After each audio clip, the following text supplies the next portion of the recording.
I never thought I'd be the kind of guy to find myself in this situation. The truth is, I always trusted her completely. Sarah and I had been married for 10 years, and while it hadn't always been a fairy tale, it was solid, or so I thought. We met in college, bonded over our love for music and dance, and somehow built a life together. I thought we were unbreakable. I thought we shared everything. But, as it turns out, we were both hiding secrets. It started innocently enough, or at least, that's what I told myself.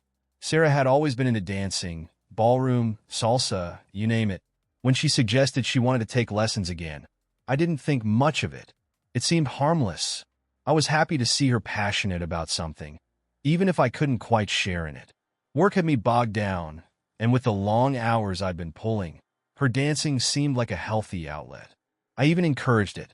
A couple of months passed and things seemed fine, but then she started staying late at the studio more often, coming home flushed and breathless, with a glow that I hadn't seen in years. At first, I didn't question it. I mean, she was just dancing, right? But over time, something felt off. Her phone was always on silent. She'd giggle at texts she wouldn't share, and every so often, her explanations for why she was late felt rehearsed. That gut feeling crept in, the kind you hate acknowledging, because if you do, everything starts to unravel. So, I did something I never thought I'd do. I followed her. One evening, I left work early, telling her I'd be stuck in a late meeting. Instead, I parked my car a block away from the dance studio. I waited. After an hour or so, I saw them leave, Sarah and her dance instructor, Daniel. The way she laughed at something he said, her body leaning a little too close to his, I knew. That easy intimacy was unmistakable. But I didn't confront her. Not yet. I could have exploded then and there, but something inside me held back. I needed proof. More than just my gut, more than just suspicions. So, I played the long game. The next few weeks were torture. Every night, she'd come home with that same glow, and I'd act like nothing was wrong. But I was watching, observing every move. I started setting traps, nothing too obvious, just little things. I'd check her phone when she wasn't looking, skim her messages, but she was careful, deleting the ones that mattered. She was smart, too smart, but not careful enough. One night, she slipped up. A text from Daniel, confirming a weekend rehearsal at his place. That was all I needed. Instead of confronting her, I set up a plan. I'd let her think she was in control, that she could sneak around while I played the unsuspecting husband. But I was done being a fool. I started dropping subtle hints, making offhand comments about how busy she seemed, how much time she spent with her instructor. I could see the flicker of fear in her eyes, but she always masked it with a smile and a kiss on the cheek. I made sure to attend the next studio gala. It was a grand event, a showcase for all the students to demonstrate their progress. I acted the part of the proud husband, standing in the corner, sipping my drink as Sarah twirled gracefully across the floor. She looked stunning that night, and Daniel's eyes never left her. I caught the way his hand lingered on her waist, the stolen glances when they thought no one was watching. But I was watching. That night, I set my first trap. After the performance, there was a small after-party. I made a point to stay late, keeping my arm around Sarah as Daniel hovered nearby, his eyes flashing with something darker than admiration. When I excused myself to use the restroom, I made sure to leave my phone recording in the room. Sure enough, when I reviewed the footage later, I caught them, whispering, planning their next practice. It was enough. But here's the twist, the thing I didn't see coming. As I was slowly building my case, Sarah was watching me too. She knew, all along. And she wasn't just cheating on me with Daniel to satisfy some craving for excitement or passion. No, she was doing it because she had found out about me. You see, a few years ago, I'd had an affair, a short one, with her best friend, no less. I ended it before it spiraled out of control, swore I'd never do it again. I thought I'd buried it, but she knew. She had known for months. And this whole thing with Daniel, it was her game, not mine. That night, as I prepared to confront her with all the evidence I'd gathered, she beat me to it. "You think I don't know?" she asked, standing in the doorway of our bedroom, arms crossed, a strange smile on her lips. My heart dropped. How could she know? How could she possibly? But then it hit me. She knew everything. Daniel. I started trying to regain control, but she cut me off. Daniel? Oh, honey, she said, her voice dripping with condescension. That was for you. I knew you'd follow me. I wanted you to see. My stomach twisted as she stepped closer. Did you think I wouldn't find out about you and Emily? Your little fling? I've known for months. I just wanted to see how long it would take for you to break. And that's when I realized I wasn't the one pulling the strings. She was.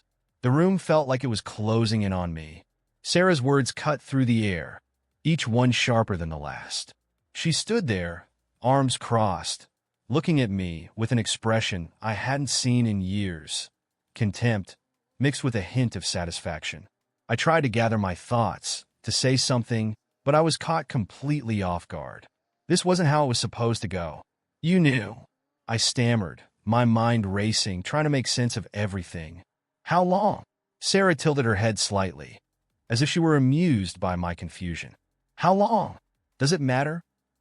She took a step closer, her voice low and steady. I've known for about a year now. A year of watching you act like the devoted husband, pretending nothing ever happened. And you thought you were so clever, didn't you? Keeping your little secret tucked away, like it was nothing. But I know you, Alex. I know you better than you know yourself. My stomach churned as I realized just how far ahead of me she had been. All this time, while I was plotting to expose her affair with Daniel, she was pulling the strings, leading me down this path, knowing I'd eventually take the bait. I didn't want it to be like this, I said, the weight of my guilt pressing down on me. Emily, it was a mistake. I ended it, Sarah. I didn't want to hurt you. She scoffed, rolling her eyes. A mistake? You think that erases it? You think it just disappears because you ended it? I found out, Alex. Do you know what that did to me? Do you know how it felt to realize that my husband, the man I've trusted for 10 years, was sleeping with my best friend? I opened my mouth to respond, but she wasn't done. So yeah, she continued, her voice rising with anger now. When I found out, I wasn't going to confront you. What would that have accomplished? A fight? Tears? More lies? No, I wanted you to feel it. I wanted you to experience the betrayal.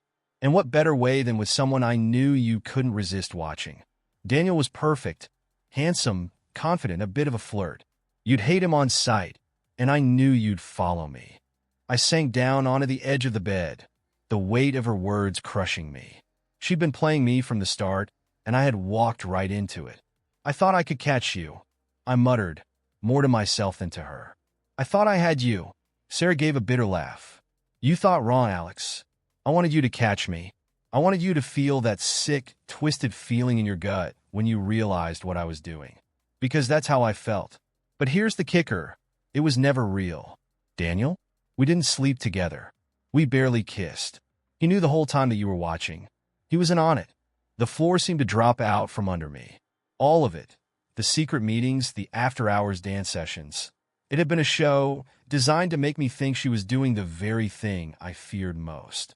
And I had fallen for it hook, line, and sinker. I looked up at her, my chest tight. Why? Why go through all this? Because you needed to know, she said, her tone softening, though her eyes remained hard. You needed to know what it feels like to be the fool, to be lied to. I could have left you. I could have confronted you the day I found out. But that would have been too easy.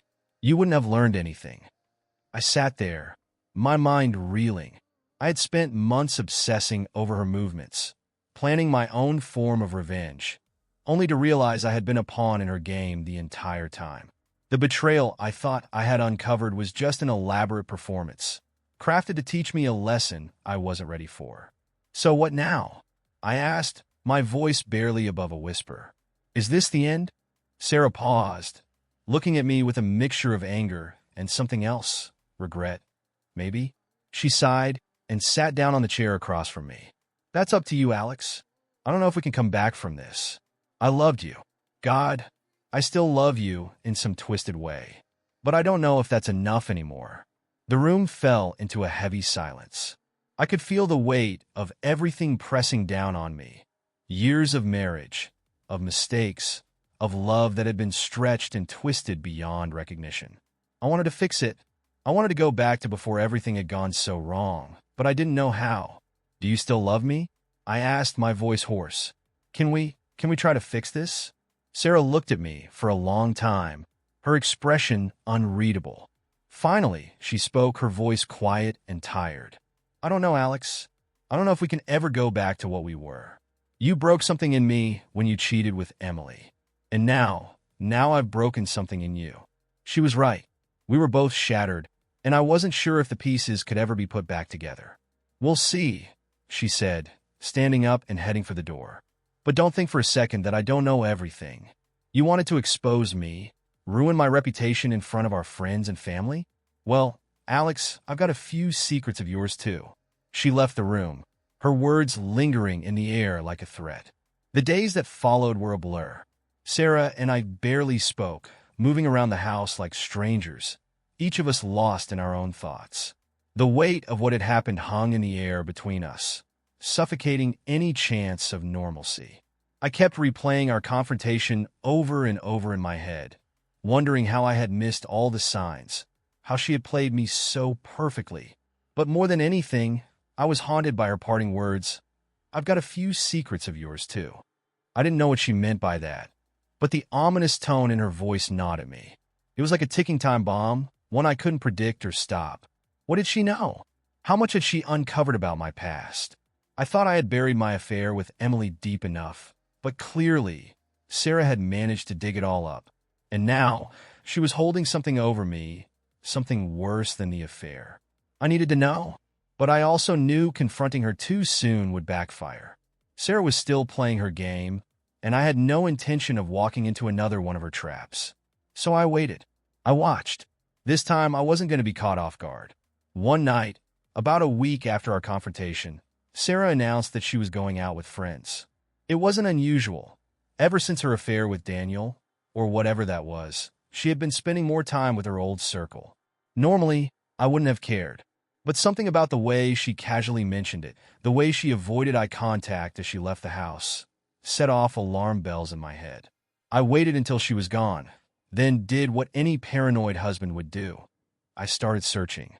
Not for anything specific, just clues, signs that she was planning something more. I combed through her phone records, emails, even her social media, but nothing jumped out. And then I found it. A second phone, hidden in the back of her closet, buried under a pile of old clothes. My heart raced as I unlocked it. It was an older model, not the sleek new one she used every day. Why would she need a second phone? The messages on it told me everything. There were dozens of texts between her and Emily. My Emily. Don't worry, I've got it all under control. One message from Sarah read. Does he suspect anything? Emily had asked. Not yet. But it's time. I'll drop the bomb at the party this weekend. My blood ran cold. What party? What bomb? I scrolled through the messages, my stomach twisting into knots as I realized just how deep this went. Sarah and Emily had been in contact for months. While I had been watching Sarah's every move, she and Emily had been scheming behind my back, planning something. And I was walking straight into it.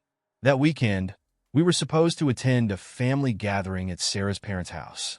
It was her father's 60th birthday, a big celebration with all of her extended family, close friends, and colleagues. I had been dreading it ever since our fight, but now I knew something more sinister was in the works. Sarah was planning to expose me. Publicly, I could feel the trap closing in around me, but I had no choice. I had to go through with it, had to face whatever Sarah had prepared. If I backed out, it would only make me look guiltier, more suspicious. And I couldn't afford that. Not in front of her family, not with Emily involved. The day of the party arrived, and the tension in the air was suffocating. Sarah played her role perfectly, smiling, laughing with her family, acting like the perfect wife while I stood by, nerves shot, waiting for the inevitable. It was during dinner, just after her father had made his speech, that Sarah made her move. She stood up, glass of wine in hand, and tapped it lightly with her fork to get everyone's attention. I just want to thank everyone for being here today, she began, her voice sweet, but with that edge I'd grown to fear. It means so much to my dad, to our family, to have everyone we love together like this. The crowd smiled, raising their glasses, completely unaware of what was coming. I felt the knot in my stomach tighten, but Sarah continued, her eyes locking onto mine. I think it's time we talk about the truth. You see, families, relationships, they're built on trust. And when that trust is broken, well, things can get ugly. I knew what was coming. My hands gripped the edge of the table as the blood drained from my face. She was about to expose everything.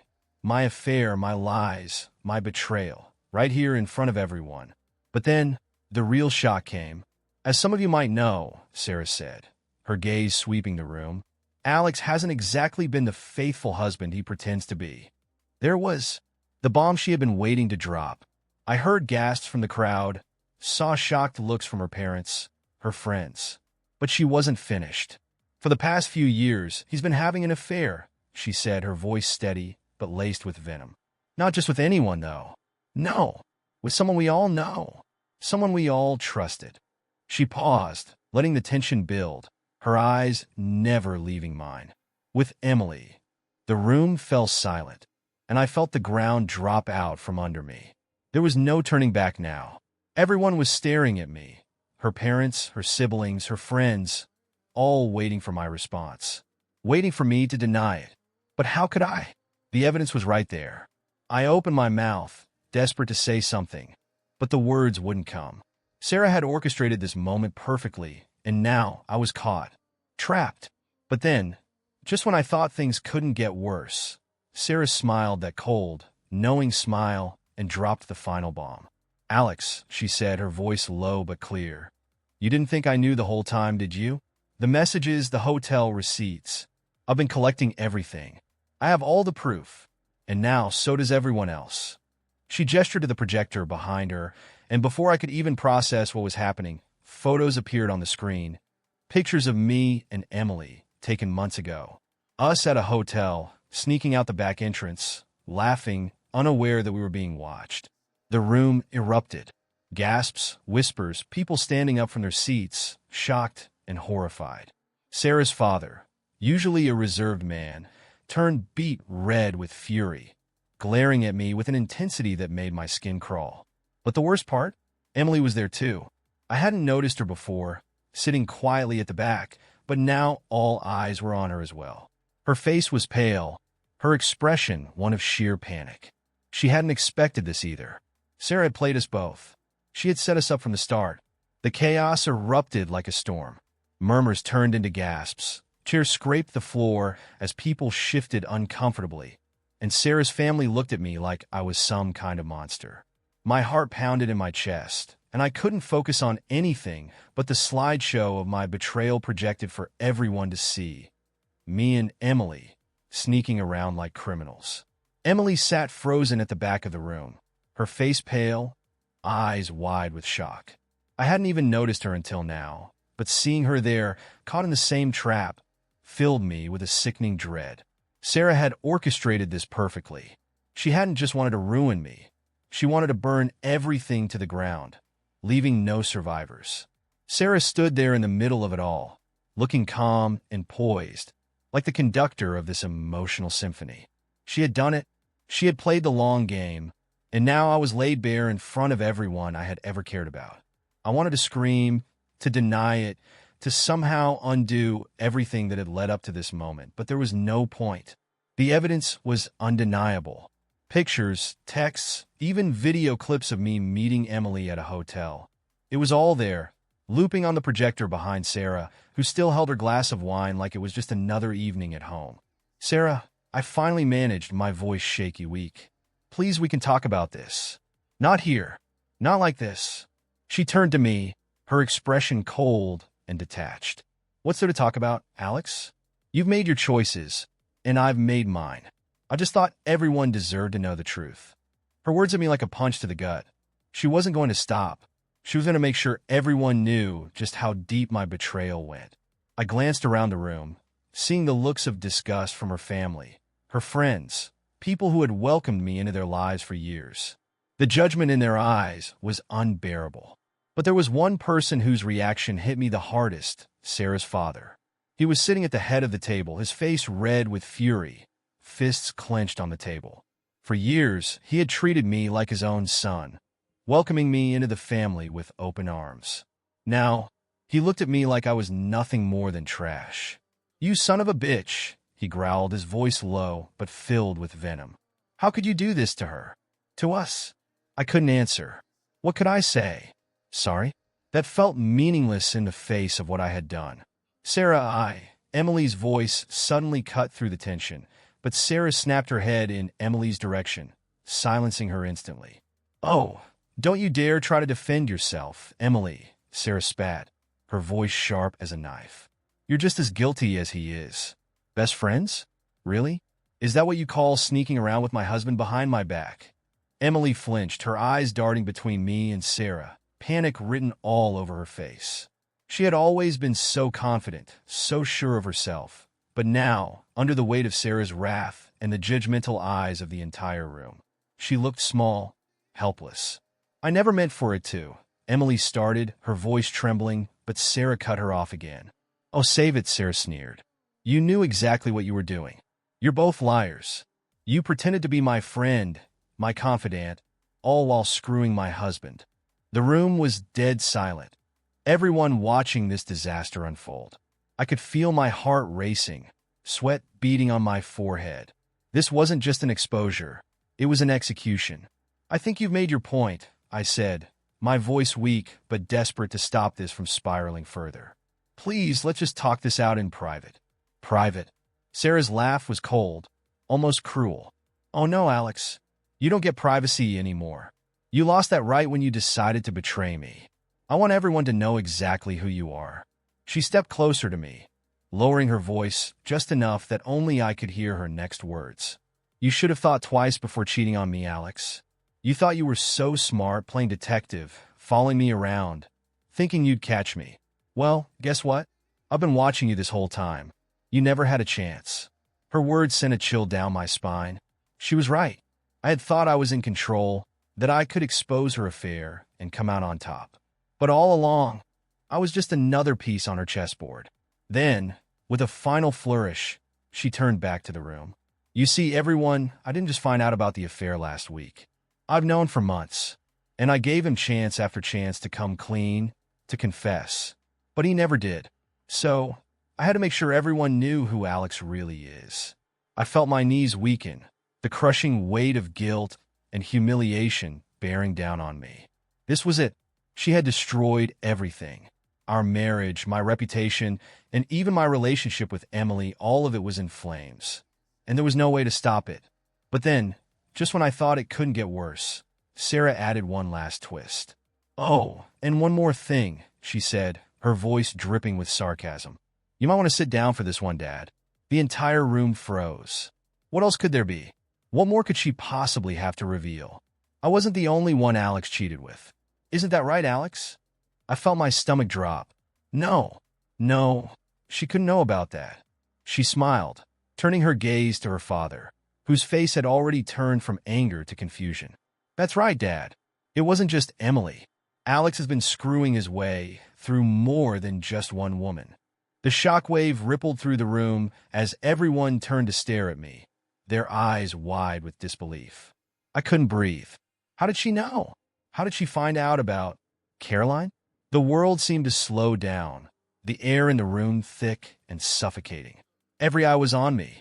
They were waiting for my reaction, expecting a denial, some kind of explanation that would make sense of this disaster. But there was no denying it now. Sarah knew about Caroline. I could barely look at her father, whose face had twisted from confusion to betrayal. He was the one person I hadn't wanted to hurt, the man who had treated me like a son for years. And now, Sarah had dropped the final bomb. Not only had I betrayed her, I had done the unthinkable. I had slept with Caroline, her father's much younger second wife. Sarah's eyes were locked on mine, cold and calculating. She had known everything, and had been waiting for the perfect moment to reveal it all. Sarah, please, I started, but my voice cracked, the guilt pressing down on my chest like a vice. No, she said, cutting me off before I could even attempt to explain myself. You don't get to talk. You've done enough of that already. Lying to my face, pretending to be the perfect husband while you fucked my best friend and my stepmother.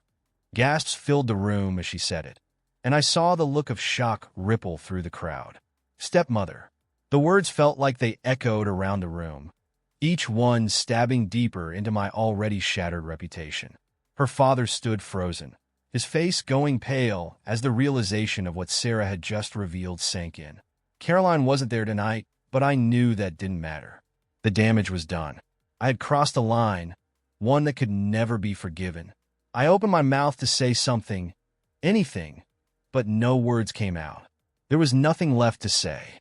The truth was out, and I had no defense. "How could you?" her father, George, finally said, his voice trembling with a mixture of fury and disbelief. My wife, Alex? After everything I've done for you?" His voice rose, his anger finally boiling over. "You come into this family, and you repay me by betraying my trust like this." I felt the blood drain from my face. This wasn't just an affair. It was the ultimate betrayal. I had crossed a boundary that could never be repaired. George's eyes were filled with rage, but behind that, I saw something even worse. The heartbreak of a man who had been blindsided, humiliated in front of his entire family. My voice was barely a whisper. "I didn't mean—" "You didn't mean to?" Sarah snapped, her voice sharp and venomous. "You didn't mean to fuck my stepmother? Really? How does something like that just happen, Alex? How do you accidentally destroy everything?" Her words cut through me like a knife, and for a second, I couldn't breathe. I wanted to tell her it wasn't like that it hadn't been some malicious plan, but how could I explain any of it? I had fallen into an affair with Caroline, fueled by temptation, lust, and the thrill of something forbidden. It was reckless. It was wrong. And now I was paying the price for my stupidity. George slammed his fist on the table, making everyone jump. "Get out," he growled, his voice low and dangerous. "Get out of my house." I stood there, paralyzed, as if my legs had forgotten how to move. "George, I'm out," he bellowed, his voice shaking the walls. I saw Sarah's siblings staring at me in disbelief, her friends whispering to each other in shock and disgust. I had ruined everything. There was no coming back from this. I turned and walked toward the door, feeling the weight of every single person's eyes on me. Sarah's voice stopped me before I could leave. "Oh, and Alex," she said, her voice dripping with sarcasm. "Don't forget to tell Caroline that I sent the pictures to her too. She should be getting them any minute now. I'm sure she'll love seeing herself on that big screen." My stomach twisted. I knew exactly what she was talking about. The pictures of Caroline and me, the ones Sarah must have been collecting for months. She had it all. And now, she was making sure Caroline paid for her part in this betrayal too. Without another word, I walked out the door, feeling like the ground had opened up beneath me.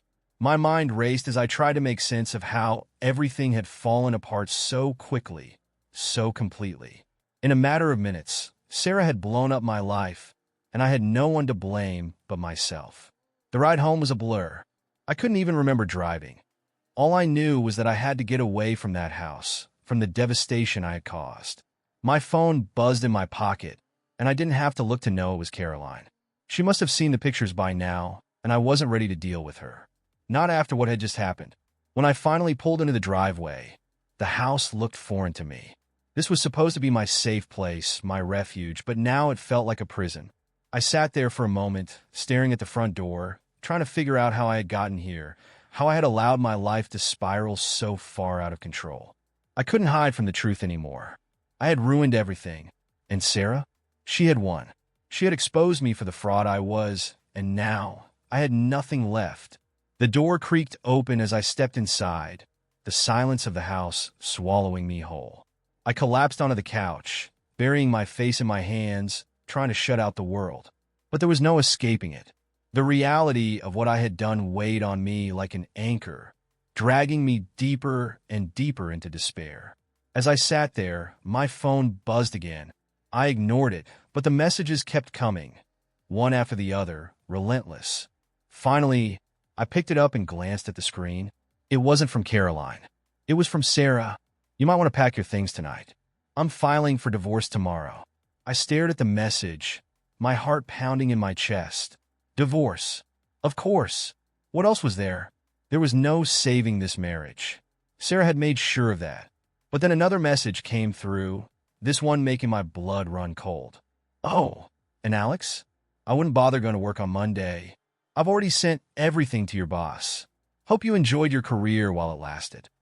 The room spun as I read the message. My job, my career. She wasn't just taking away my marriage. She was going to destroy my professional life too. I felt a wave of panic rise up in my throat. Everything I had worked for, every ounce of respect I had built up over the years gone. Sarah was going to burn it all down, and there was nothing I could do to stop her. I sat there, staring at the screen, the weight of my failures pressing down on me from every angle. I had played the game, thinking I was in control, thinking I could manipulate my way through life. But in the end, I had underestimated her. I had underestimated the depth of her anger, her ability to pull all the strings and leave me with nothing. Sarah had played me from the start, and now she was winning. I sat in the suffocating quiet of the house, Sarah's message burning into my mind. Divorce. My job. My entire life.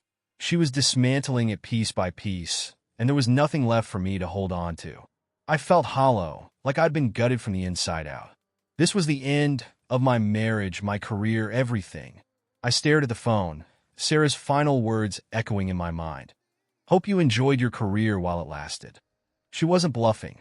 If she sent those photos and the text to my boss, there was no saving it. My company had strict policies about personal conduct, especially for someone in my position. If this got out, I'd be fired, no questions asked. Panic surged through me. I stood up, pacing the room, trying to think of a way out, but my mind was spinning. There was no way out. I couldn't call Sarah and beg. I had nothing left to offer her. She wanted to see me crumble, and I had handed her everything she needed to do it. A sudden knock at the door startled me. My heart skipped a beat. I wasn't expecting anyone, and I wasn't ready to face anyone. Not after what had just happened at the party. The knock came again, this time more insistent. I hesitated before opening it, unsure of what or who I would find on the other side. It was Emily. Her face was a mixture of fear, regret, and desperation. She stood there on the doorstep, looking as lost as I felt. Alex, she said, her voice barely above a whisper. We need to talk. I stepped aside, letting her in, but I couldn't bring myself to say anything. I was still reeling from the party, from Sarah's final blow. Emily walked past me into the living room, wringing her hands together nervously. I didn't know, Alex, she started, pacing back and forth, her voice shaky. I didn't know Sarah was going to do that. She didn't tell me she was going to expose us like that in front of everyone. I closed the door and leaned against it, watching her. Part of me wanted to be angry at Emily, to blame her for everything, but I knew that wasn't fair. This was as much my fault as it was hers. I thought she just wanted to confront you, Emily continued, her eyes darting around the room, as if she couldn't bear to meet my gaze. I never thought she'd do it in front of your family, her friends like that. I couldn't stop myself from bitterly laughing. What did you think was going to happen, Emily? We were sneaking around behind her back for months. Did you think she was just going to let it slide? Emily stopped pacing, finally turning to look at me, tears welling up in her eyes. I thought we could figure it out, that maybe we could come clean and deal with it privately. I didn't know she was collecting evidence. I didn't know about the pictures, the texts. She knew everything. I said, the weight of it crashing down on me again. From the beginning. And she didn't just want to end it. She wanted to destroy me. Emily sat down on the couch, burying her face in her hands. What do we do now? I sat across from her, the distance between us feeling like a chasm. I didn't have an answer. All I could think about was the fallout, how much worse things were going to get from here. Sarah had filed for divorce. She was about to ruin my career, and now Emily was sitting here, just as lost as I was. Sarah's not finished, I muttered. She's going to make sure we both lose everything. Emily looked up at me, her face pale and tear-streaked. She's sending the evidence to your boss? I nodded. If she hasn't already. Emily wiped her eyes, trying to keep her composure, but I could see the fear in her eyes. I can't lose my job, Alex. My reputation, my entire career. It wasn't just about me anymore. I had dragged Emily into this mess, and now she was about to lose everything too. But as much as I wanted to find a solution, as much as I wanted to protect her, I didn't have the power to stop what was coming. I'm sorry, Emily, I whispered. I don't know how to fix this. We sat in silence, the weight of everything pressing down on us. For months, we had been caught up in the thrill of the affair, thinking we could get away with it, that we could somehow control the situation. But now, reality had come crashing down, and we were left with nothing but the wreckage of our choices. After what felt like hours, Emily finally stood up. "I should go," she said quietly. "There's nothing we can do now, is there?" I didn't respond. What could I say? We had lost. Sarah had won. Emily lingered by the door for a moment, as if she wanted to say something more, but instead, she just gave me a sad, defeated look before walking out. I watched her go, feeling a hollow emptiness in my chest. There was no salvaging this. Everything had fallen apart, and I had no one to blame but myself. The next morning, I woke up to an email from my boss. My stomach churned as I opened it, already knowing what was coming. "Alex, we need to talk. HR will be conducting an investigation regarding some recent allegations we've received. Please schedule a meeting with me as soon as possible." I dropped my phone onto the bed, the nausea rising in my throat. It was over. I was done. Sarah hadn't wasted any time. She had sent everything, probably the photos, the texts, all of it. My career was over. I lay there for a moment, staring at the ceiling, feeling utterly defeated. I didn't have the energy to fight anymore. What was the point? Sarah had outplayed me in every way. I had no moves left. But then another email came through. It was from Sarah. I hesitated before opening it, unsure of what fresh hell she was about to unleash. But when I finally read it, my heart nearly stopped. "We need to talk. Come to the house tonight. Don't make me wait." That was it. No threats, no taunting. Just a cold demand to meet her. I stared at the message, trying to make sense of it. After everything she had done, why did she want to meet? There was no question that I would go. Sarah had proven she was in control of everything. And if she wanted to talk, I had no choice but to face her. But as I sat there, trying to figure out what she could possibly want, one thing became clear. Whatever was coming next wasn't going to be good. That evening, I drove to our house, her house now, I guess, my mind racing with every worst-case scenario I could imagine. Sarah was ruthless, and I had no idea what she had in store for me next. I parked outside, the familiar sight of the house stirring a flood of emotions in me. This had been our home. Now it felt like enemy territory. I knocked on the door, my heart pounding. After a moment, Sarah opened it, her face calm but unreadable. "Come in," she said, stepping aside to let me pass. I hesitated for a second, then walked inside. The house felt the same, but everything had changed. The silence was tense, heavy with all the unspoken words between us. Sarah closed the door behind me and walked into the living room, where a small stack of papers sat on the coffee table.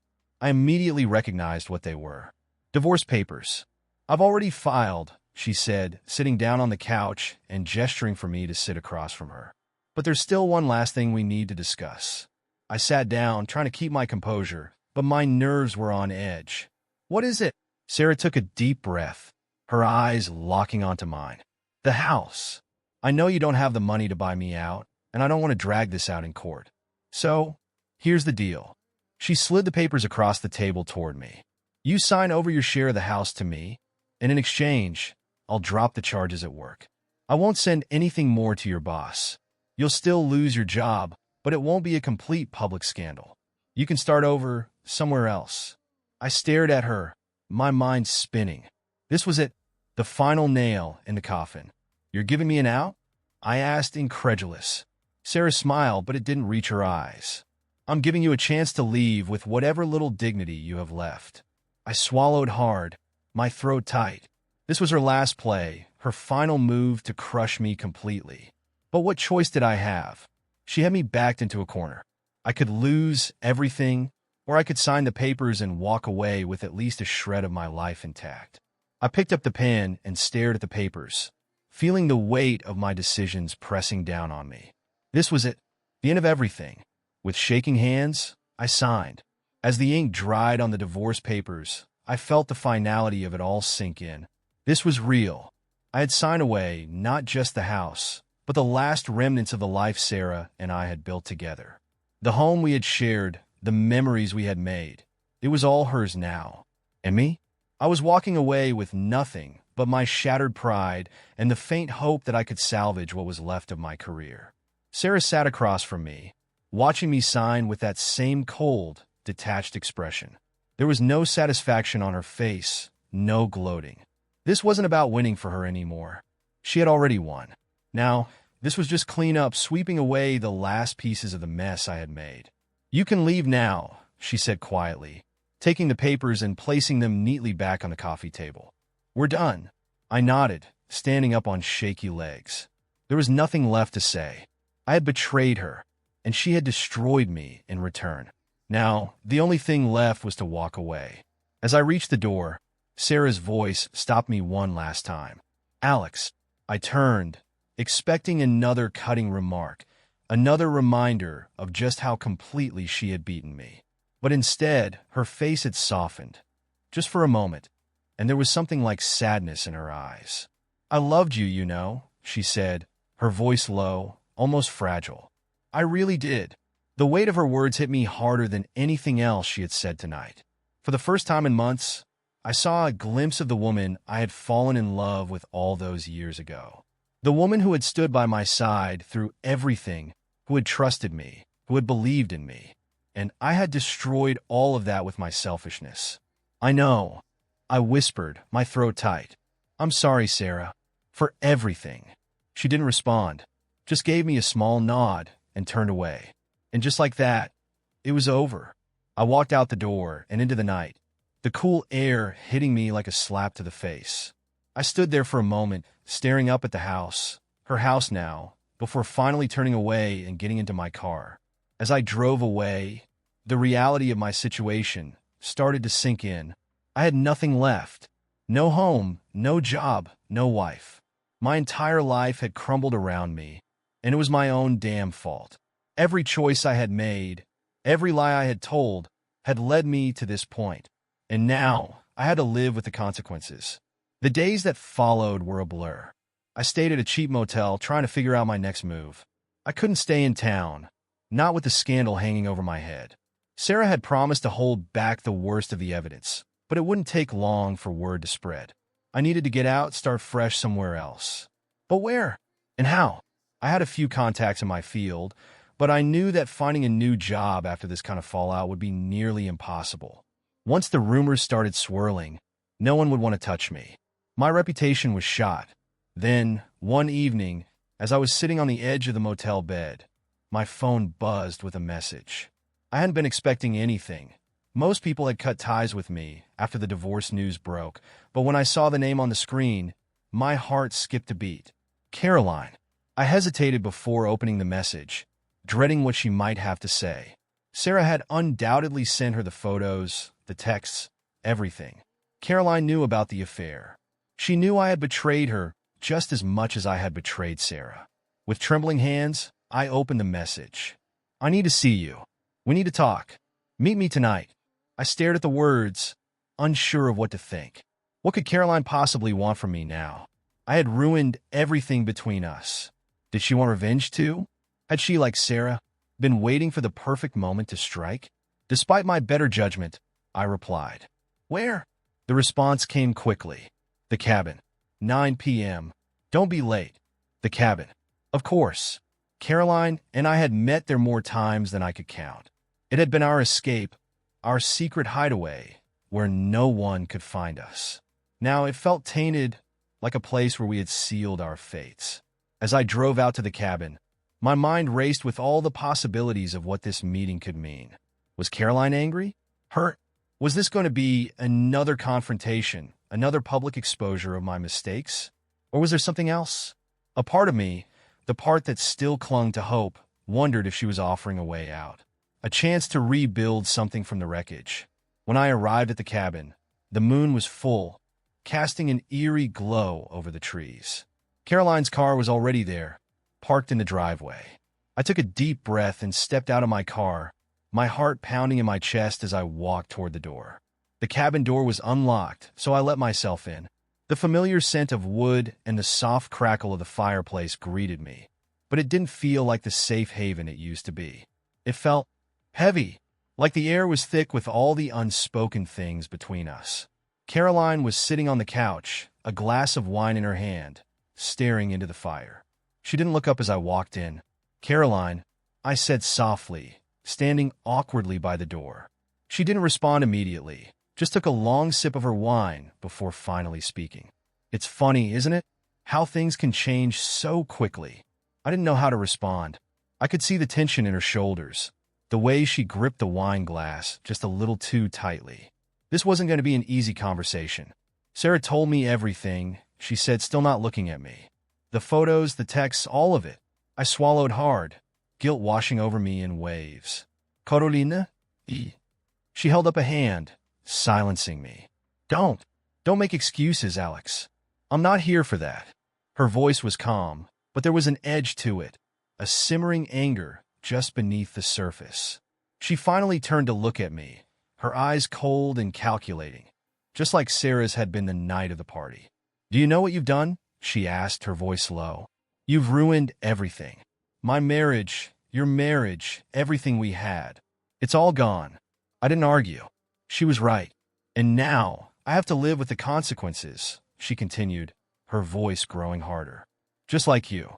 I took a step closer, my heart pounding in my chest. "Caroline, I'm sorry. I never meant for any of this to happen." She laughed bitterly. "You never meant for it to happen? Alex, we've been having an affair for years. What did you think was going to happen? That we just keep sneaking around forever? That no one would ever find out?" I didn't have an answer. She was right. I've been deluding myself into thinking we could keep this up without it ever blowing up in our faces. Caroline stood up, setting her wine glass down on the table. "You know what the worst part is? I thought you actually cared about me, that we had something real. But I was just another secret to you, wasn't I?" "No," I said quickly, stepping closer. "Caroline, it wasn't like that. I did care about you. I still do." She stared at me for a long moment, her expression unreadable. Then she shook her head, a sad smile tugging at the corners of her lips. "It doesn't matter anymore, Alex. It's over. All of it." I felt my heart sink. I had lost her too. The last thread of hope I had been holding on to unraveled in front of me. "I'm leaving George," she said suddenly, her voice steady. "He's going to find out everything soon enough, and I'm not going to stick around for that. I'll be gone by the end of the week." I nodded, unable to speak. "And you?" she asked, crossing her arms over her chest. "What are you going to do now?" I didn't know. I hadn't thought that far ahead. I had been so consumed by the fallout of my mistakes that I hadn't even considered what came next. "I don't know," I admitted. "Start over, I guess. Somewhere far from here." Caroline nodded, her gaze softening just a little. "Good. You should." She turned back toward the fire, her back to me. "You should go, Alex. There's nothing left for you here."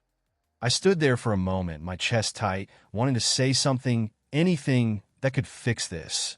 But there was nothing left to say. Caroline was right. It was over. Without another word, I turned and walked out of the cabin, the door closing softly behind me. As I stepped out into the cool night air, the full weight of everything finally hit me. Sarah was gone. Caroline was gone.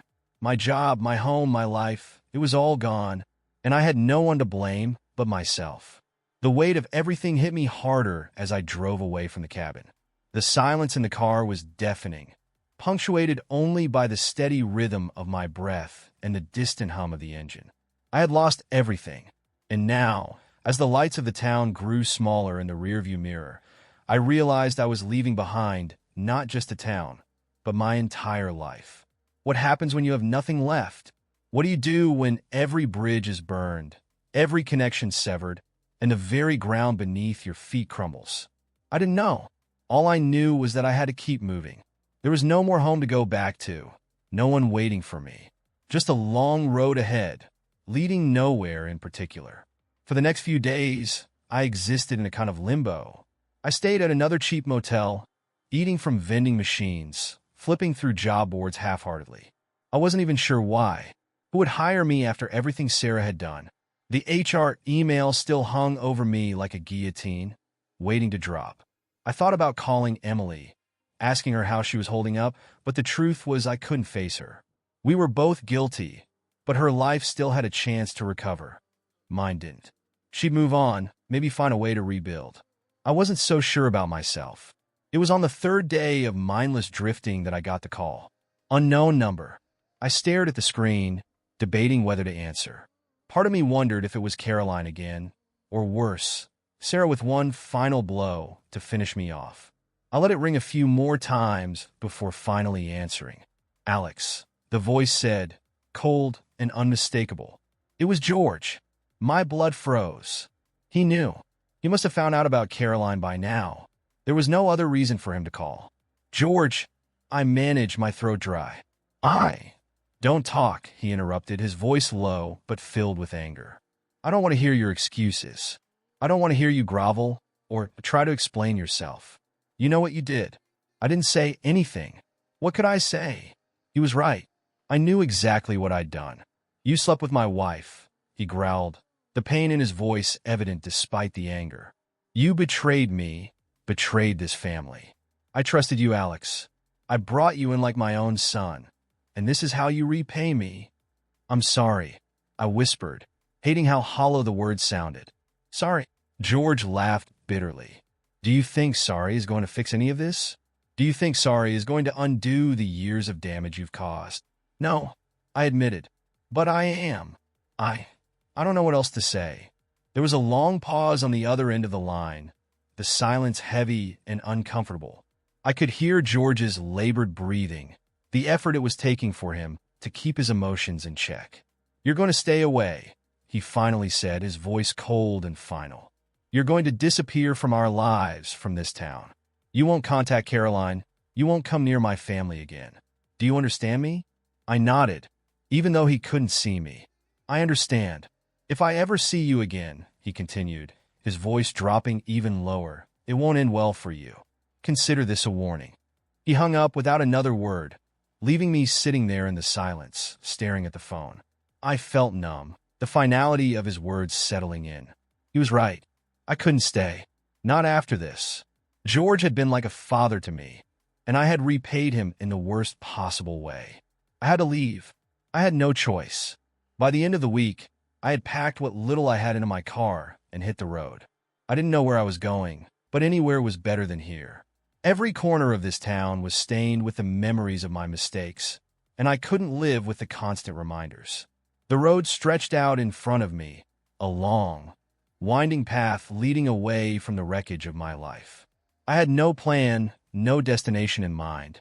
I just drove, hoping that somehow, somewhere, I could find a way to start over, to escape the mess I had made. But as the miles passed, I couldn't shake the feeling that no matter how far I drove, I couldn't outrun the truth. I couldn't escape what I had done. The guilt weighed on me like an anchor, dragging me down with every passing mile. Every time I tried to move forward, the images of Sarah, George, and Caroline haunted me. The look of betrayal in their eyes. The hurt, the anger. I had ruined not just my own life, but theirs too. And no matter how far I ran, that was something I couldn't change. After a few days on the road, I found myself in a small town far enough from home that no one knew me, no one knew my past. It was the kind of place where people didn't ask questions, where you could blend into the background if you wanted to. I found a dingy apartment on the outskirts of town, rented by the week. It wasn't much, but it was cheap, and for now, that was all I needed. I didn't bother unpacking. What was the point? I wasn't sure how long I'd be here, and it didn't feel like home anyway. Nothing did. Days turned into weeks. I applied for jobs, but nothing stuck. I was overqualified for most positions, but underqualified for the ones that mattered. The few interviews I managed to get fell apart the moment they asked why I had left my previous job. I could see the judgment in their eyes when I stumbled through my excuses. I was a man with no future, no prospects, just a past I couldn't escape. The nights were the worst. Alone in that tiny apartment, the silence would press down on me, and the memories would flood back. Every mistake, every lie, every betrayal, haunting me.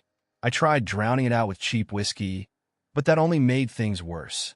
The guilt, the shame, it clung to me like a second skin, suffocating me. One night, about a month after I'd left town, I got another message. This time it wasn't from George or Sarah or anyone from my old life. It was from an unknown number. I found you. My heart skipped a beat. For a moment, I thought it might be Caroline, or maybe even Emily. But when the second message came through, I knew exactly who it was. Did you really think you could run away? Sarah. She had tracked me down. I didn't know how, but she had. And now, she was reaching out, not with anger, but with something else. Something darker. My hands shook as I stared at the message, trying to make sense of it. I'm not done with you yet, Alex. I have one more lesson to teach you. I didn't know what she meant, but whatever it was, I knew it wasn't going to end well for me.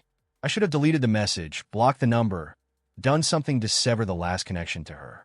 But instead, I found myself typing a response. What do you want from me, Sarah? Her reply came almost instantly.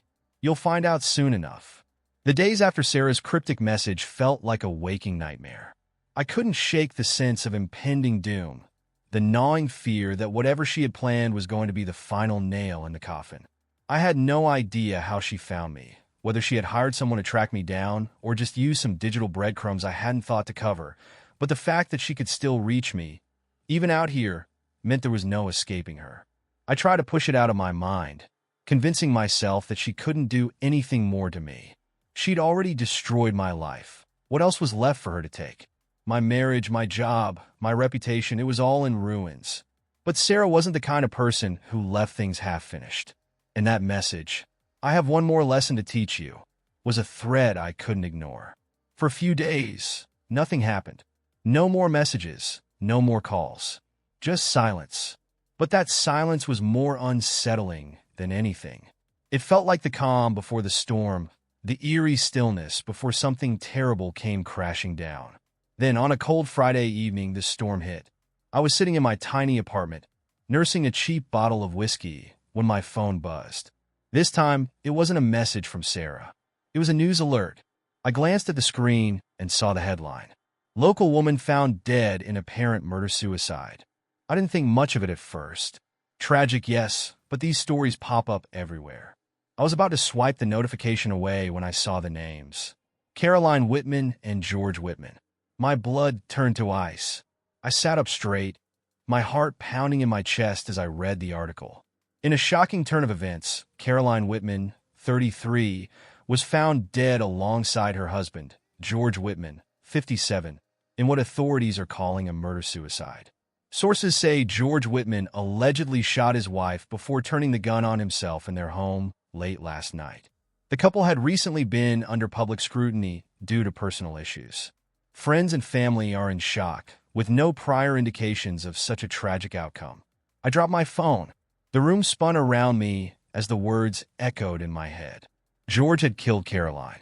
I couldn't believe it. I didn't want to believe it. This couldn't be happening. But the cold, hard truth was staring me in the face. George had found out about the affair about me and Caroline, and it had pushed him over the edge. I felt sick to my stomach. I had ruined their lives. I had destroyed their marriage, just like I had destroyed mine, and now 2 people were dead because of it. My phone buzzed again. Another message from Sarah. Do you see now, Alex? My hands trembled as I picked up the phone, staring at the words on the screen. She had known this was coming. She had orchestrated it, somehow. I didn't know how, but I was sure of it. Sarah had manipulated the situation, twisted the knife in just the right way to push George to the breaking point. I typed a frantic response, my fingers shaking as I tried to make sense of it all. What the hell did you do, Sarah? This is on you. Her reply came within seconds. No, Alex. This is on you. You destroyed their marriage. You pushed George to this. You think you can just walk away from the mess you made? There are consequences for your actions. I felt the blood drain from my face. She was right. As much as I wanted to blame her, this was my fault. I had betrayed George. I had betrayed Caroline. And now they were both dead because of me. I sat there, the weight of the guilt pressing down on me like a crushing force. I had thought losing my job, my marriage, my reputation was the worst that could happen. But this was so much worse. I had blood on my hands. My phone buzzed again. But don't worry, Alex. I'm not done yet. There's still more to come. I dropped the phone onto the floor, unable to bear it anymore. I wanted to scream, to run, to hide from the crushing reality of what my life had become. But there was nowhere to run, no place to hide. Sarah had found me once, and she'd find me again.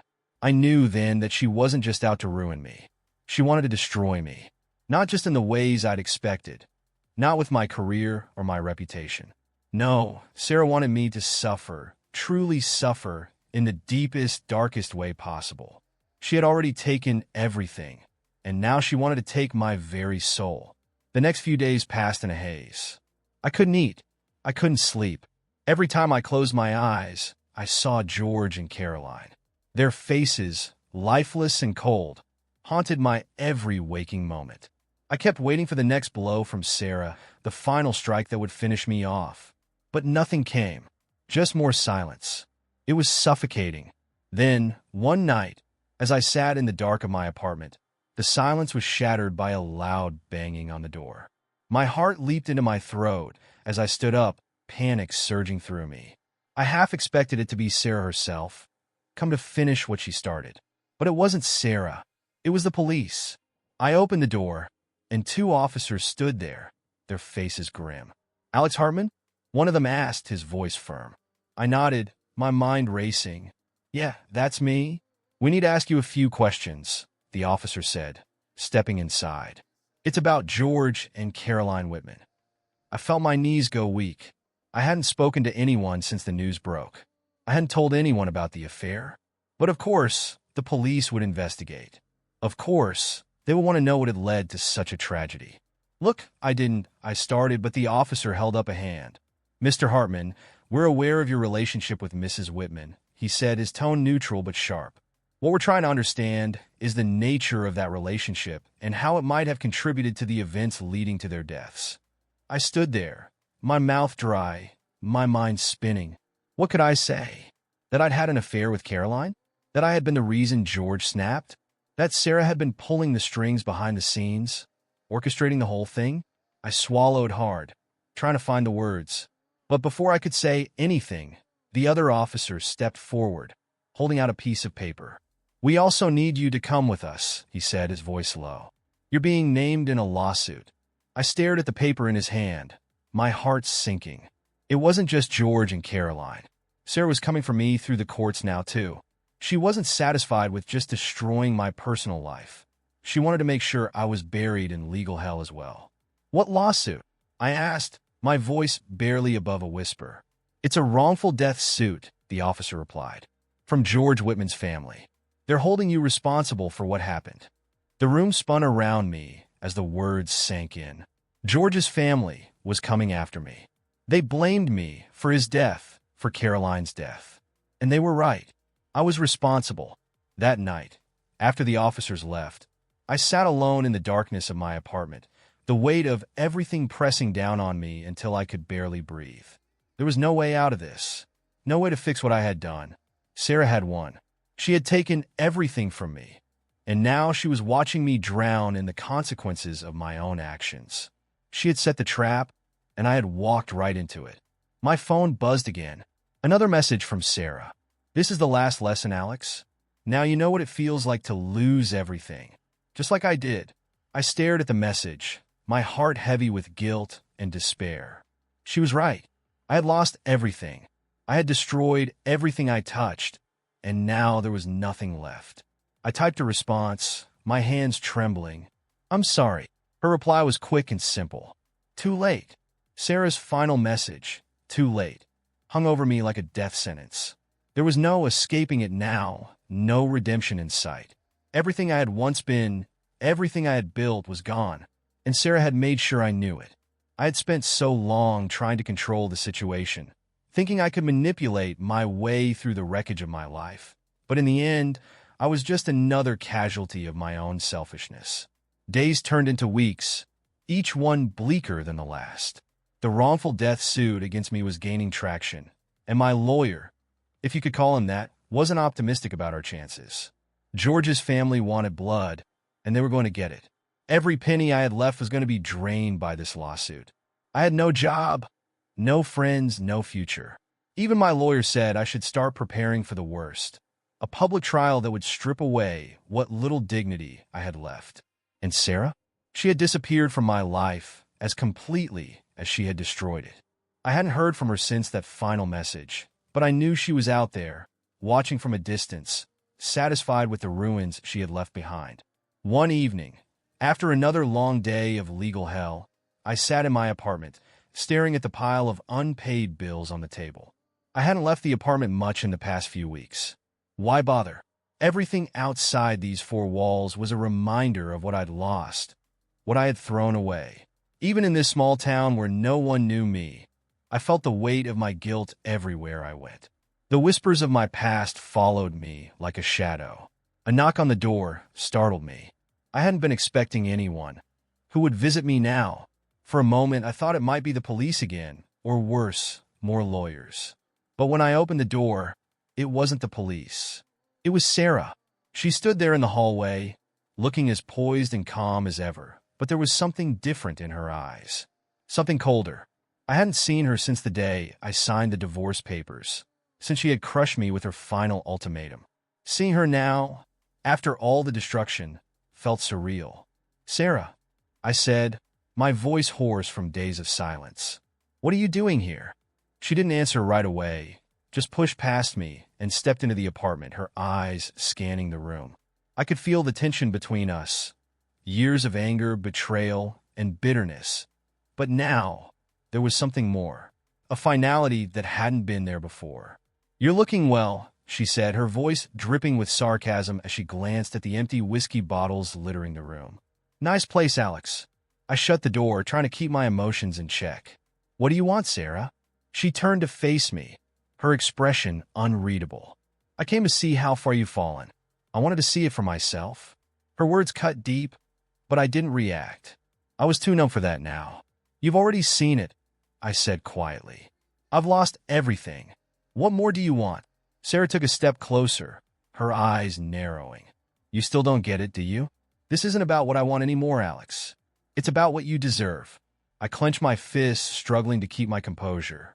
"You've already destroyed my life, Sarah. What more can you do?" She smiled, a cruel, knowing smile.